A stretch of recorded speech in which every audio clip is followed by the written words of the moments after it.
Hello everyone, welcome to my program. My name is Midwife Sally, and what we always do is to help pregnant women go through pregnancy without worrying that something will go wrong. Yeah, so today I have a guest and we are going to talk about something very interesting, okay? Pregnancy cravings. Yes, I'm sure a lot of you are eager to hear because you're always in my inbox. Can I take Ayulo? Can I take this? Can I take that? So today we are going to talk about it, whether it is good or not. Keep watching.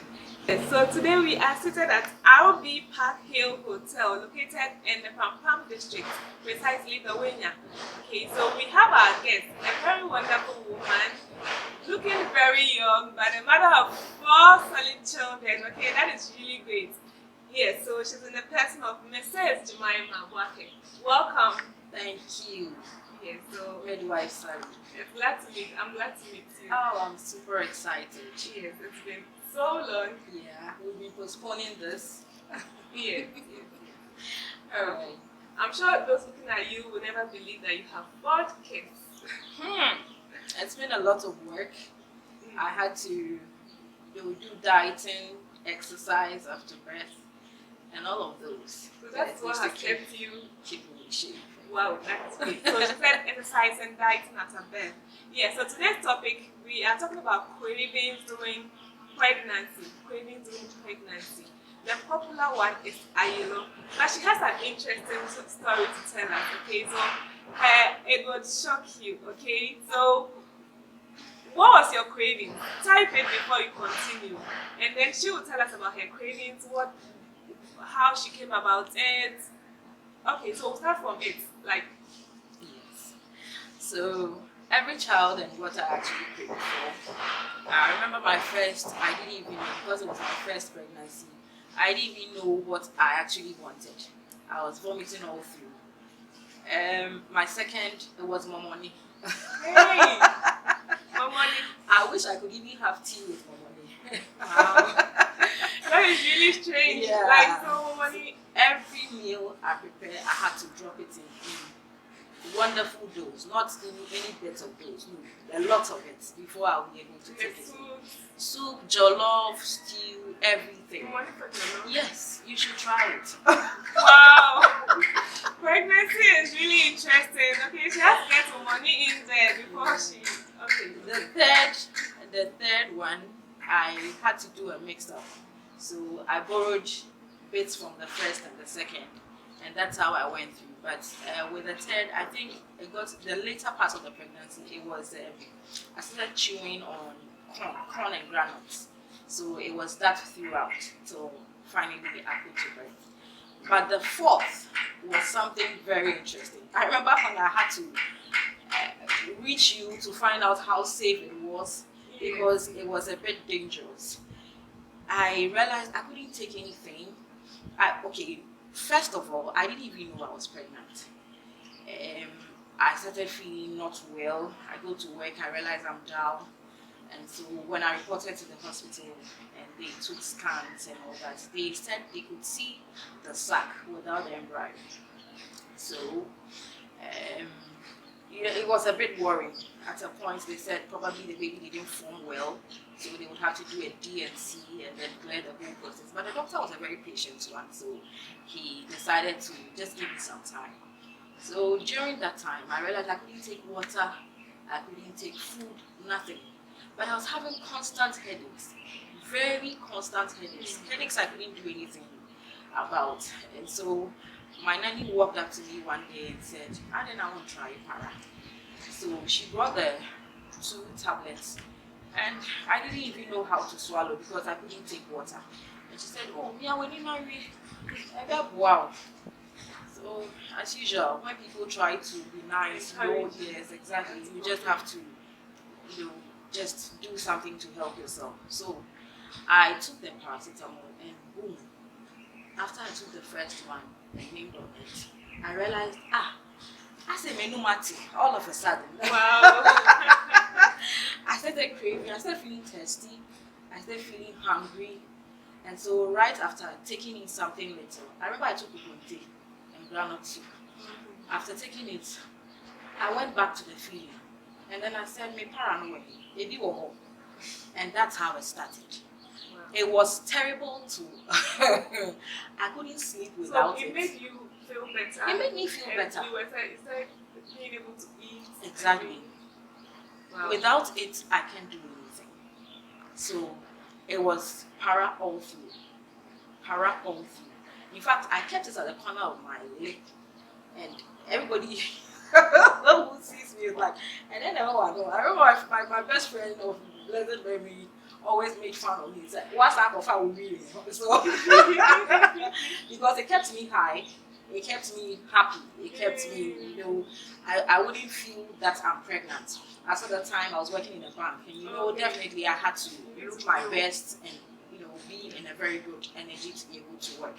So it was what kept me, and it was serious because the dose I was taking was so much. I could take about 4 packets. We have 10 in one.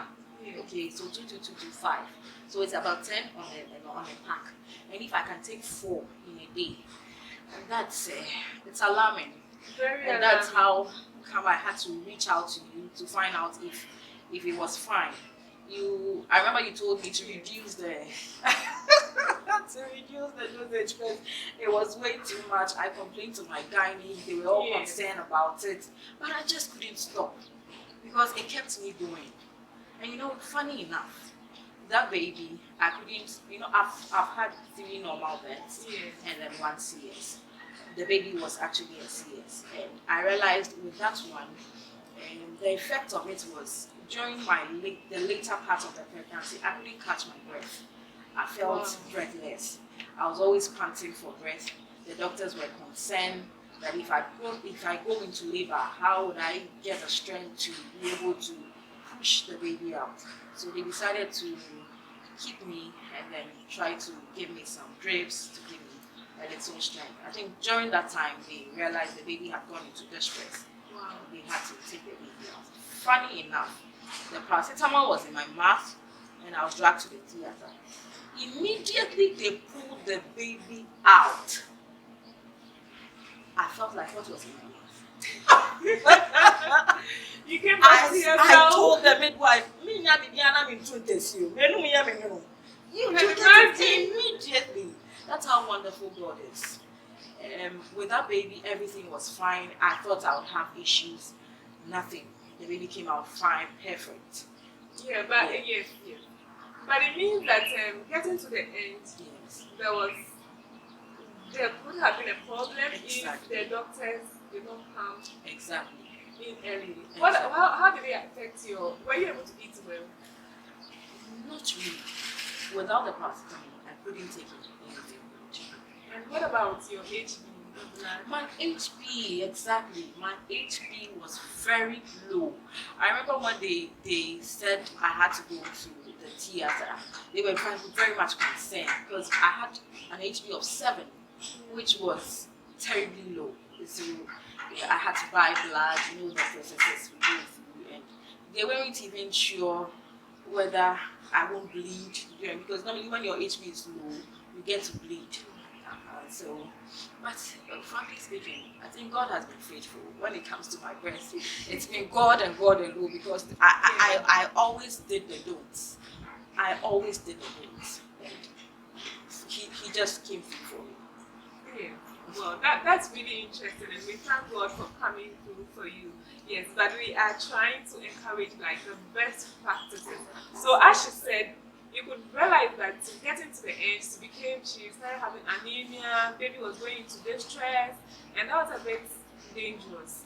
Okay, so what I would advise is that when you're pregnant, you can have this craving. Some are very strange. She mentioned Bomoni in the first time, the second one, okay?